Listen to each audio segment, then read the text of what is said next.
لله نحمده ونستعينه ونستغفره ونعوذ بالله من شرور أنفسنا ومن سيئات أعمالنا من يهده الله فلا مضل له ومن يضلل فلا هادي له وأشهد أن لا إله إلا الله وحده لا شريك له وأشهد أن محمدا عبده ورسوله صلى الله عليه وسلم.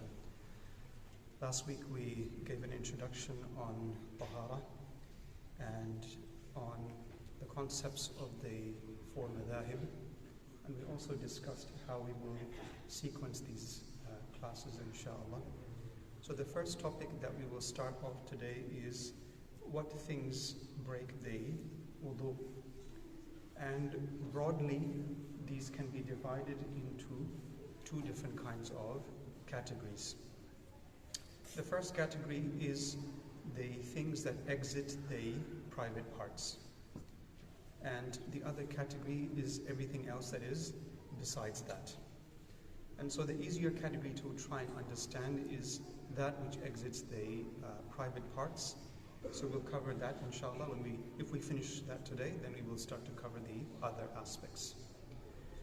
So the things that exit from the back passage are the feces and the hair. And the exiting of these things will break the wudu, even if it is a small amount.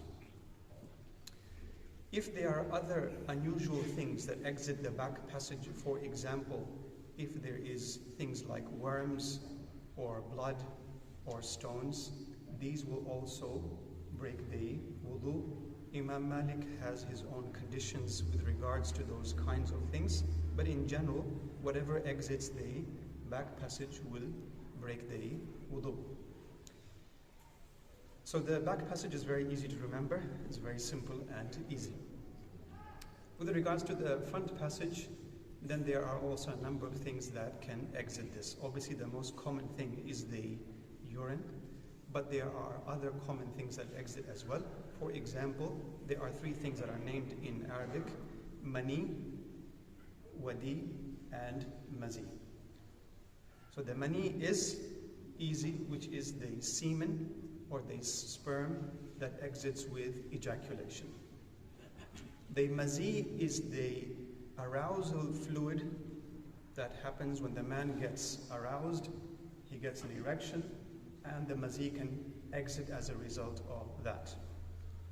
The mazi can also exit without any erection. If the person is just aroused, then the mazi can be released as a result of that.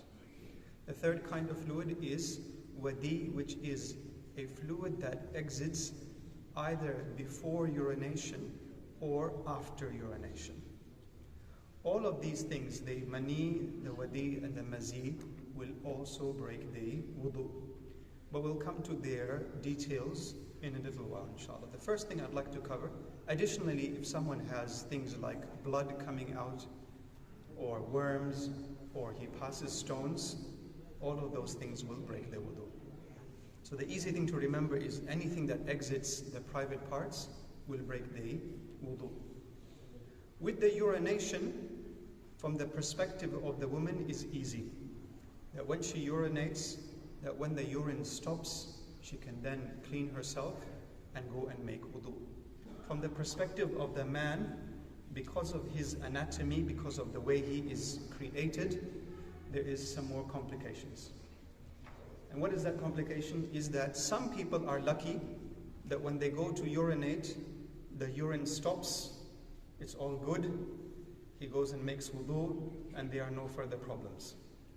But commonly, the thing that afflicts a man is that when he goes to do the urination, he removes the urine, and then it stops, and then a few minutes later, some more drops come out.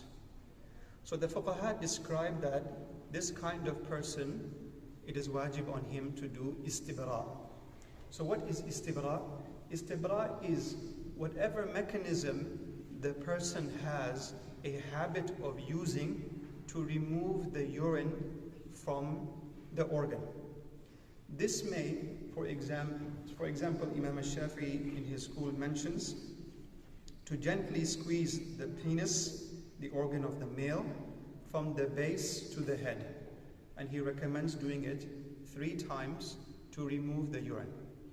In Nur al-Idah, which is a Hanafi textbook, it mentions that a person stands up and takes a few steps so that the urine comes out, and then he washes his private parts, and then after that he can do wudu. Or moving left to right, whatever is the habit of the person to remove the entire urine. If the person does not do this, so for example, he goes to the toilet and he urinates, he thinks it has stopped, he goes to do wudu, and then he goes to pray. And as soon as he starts praying, what happens? He went to sujood and some urine came out. Then the wudu is broken.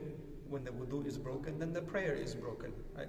So then he has to go back and do wudu, and now that urine is on his clothes, he has to clean this, so the process becomes prolonged. So the better thing for the person to do is that he has done istigrah, he has done whatever mechanism is normal for him to remove the entire urine. Then after that, once he has done this, then he will not have any waswas on whether any urine came out or didn't come out. And even the Prophet ﷺ is narrated to have, when he had finished the urination and he had done istigrah, he would take some water and sprinkle it on the clothes that are normally next to the private part. So, alhamdulillah, we wear underwear, but in those times they didn't have that kind of money to be wearing multiple layers of clothing. So whatever was next to the private part, he would sprinkle it with water. Therefore, there is no waswas after that. So you remember last week I described to you three kinds of people. Some people who go and have waswas and they will spend half an hour in the toilet, and the other person who takes no care, right? And then there is the middle kind that knows the rules. And what are the rules? Complete the urination. After that, don't have any waswas, right? Don't have any thoughts, or maybe some came out. Because what happens is that in the male, it is normal that if the end of the penis becomes cold, he thinks that some urine has come out. So continuously, his whole prayer is thinking about maybe something came out, maybe something came out. So he's not doing any khushu' in the prayer, the entire time he's worried about that. So if a person has done a proper istinja, he's done a proper istigrah, after that, don't think about it. Leave it as it is. You have sprinkled some water there, and then you go on and do the wudu. So we mentioned the urine, we mentioned the mani, right? The mani we will do when we do the category of what leads to ghusl. We'll do its own separate session, and we will talk further about the mani there. The coming out of mazie breaks the wudu, and there is ijma' in this matter. And you know, our deen has most things that have ijma'. You know what ijma' means? Ijma' means that the fuqaha, the ulama, all agreed on the same ruling. Okay? Ijma' does not mean that all the Muslims agreed on the same ruling. It means all the fuqaha agreed on the rulings, because the fuqaha are the ones that decide the rulings. Hadith narrated that Ali bin Abi Talib, he was ashamed to ask the Prophet ﷺ. So he asked one of the Sahaba to go and ask, and he said that, when mazi comes out, what should I do? And he describes and he says that ana rajulun mazza, that I'm a man who has a lot of mazi coming out. Okay? So this is not something that is abnormal. Some people get more mazi than others. And the Prophet ﷺ said that every time it comes out, the wudu is broken, the private part needs to be cleaned, and then a new wudu made as a result of that. How do you separate mazi from mani? That's something important to understand. The mani only comes out with ejaculation. And the appearance of the mazi and the mani are almost similar. You cannot, if you look at the liquid, you can't tell the difference. Except that mazi is slightly clearer. Both are white, but the mazi is clear in texture. And it does not come out with ejaculation. Alright, so we will do more further details about mani next week, inshallah. So we did mani, we did mazi, and the last thing is wadi.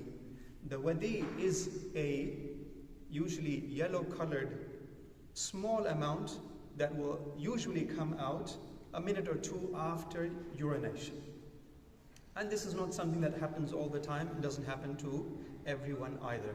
But when the wadi comes out, this also breaks the wudu.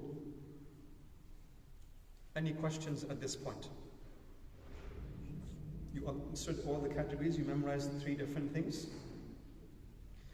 And then therefore after that, everything that comes out of the private parts, the other unusual things, and then similarly for the woman, the menstruation and the istihada, they will also break the wudu. And we will come to istihada at a later date inshallah and discuss that in detail. All the things that lead to the requirement of ghusl will also lead to breaking of the wudu. Now after that, when we come outside the private parts, then the fuqaha have disagreements in what leads to breaking of the wudu and what does not. So we'll start with Imam al-Shafi'i's statement on what breaks the wudu outside of the private parts, and they are primarily touching. So if a person touches the opposite gender, according to Imam al-Shafi'i, whether that was done intentionally or unintentionally, that breaks the wudu. If the person being touched is a mahram, okay, or a child, then that will not break the wudu. So if, for example, the person has done wudu and then he touched his wife's hand, then that will break the wudu according to Imam al-Shafi'i. According to Imam Ahmad bin Hanbal and Imam Malik, the touching should be with desire, with the shahwa. Okay? If the touching is with shahwa and desire, then that breaks the wudu. So if it is a normal touching, then that will not break the wudu. Imam Abu Hanifa has the easiest position of the 4 in that he says that no touching will break the wudu. The only exception is if the private parts meet, then that leads to the breaking of the wudu, even according to Imam Abu Hanifa. So even if there is touching with desire or without desire, Imam Abu Hanifa says that the wudu is not broken. The second category of touching is if a person touches their own private parts, okay, without any barrier, so no clothes in between, his hands are naked, his private parts are naked, he touches his own private parts, then according to the 3, Imam al-Shafi'i, Imam Malik, Imam Ahmad bin Hanbal, the wudu is broken. Okay? And Imam Abu Hanifa says that the wudu is not broken. So again, from that perspective, Imam Abu Hanifa's method is also the easiest. Then Imam Abu Hanifa says, in addition to those things, that if a person has blood that flows, okay? So for example, someone is a diabetic and he puts a prick into his needle to test his sugar and he gets a drop of blood, but it doesn't flow, okay? It's that amount that does not flow, then the wudu is not broken. If the amount of blood becomes such that it starts to flow, then it also breaks the wudu. Similarly, if someone gets pus, he bursts something, an abscess, pus starts to flow, that will also break the wudu. If there is a serum, or what is called in medical language, serous fluid, you have a wound that's, like a burn or something like that, it is weeping fluid. Again, these things, only according to Imam Abu Hanifa and Ahmad bin Hanbal, will break the wudu, not according to Imam al-Shafi'i. Imam al-Shafi'i says that doesn't matter, these things are najasa, but they are coming out of the body, does not break the wudu. We'll stop here because some of you are starting to get tired of trying to memorize all these things. But so the basics, so we'll cover more things. We'll do sleep, inshallah, and we'll cover what leads to the ghusl next week. So simple things to remember so far are, whatever exits the private parts leads to the breaking of the wudu. The istigrah is important to make sure that all the urine is removed. We'll continue next week, inshallah.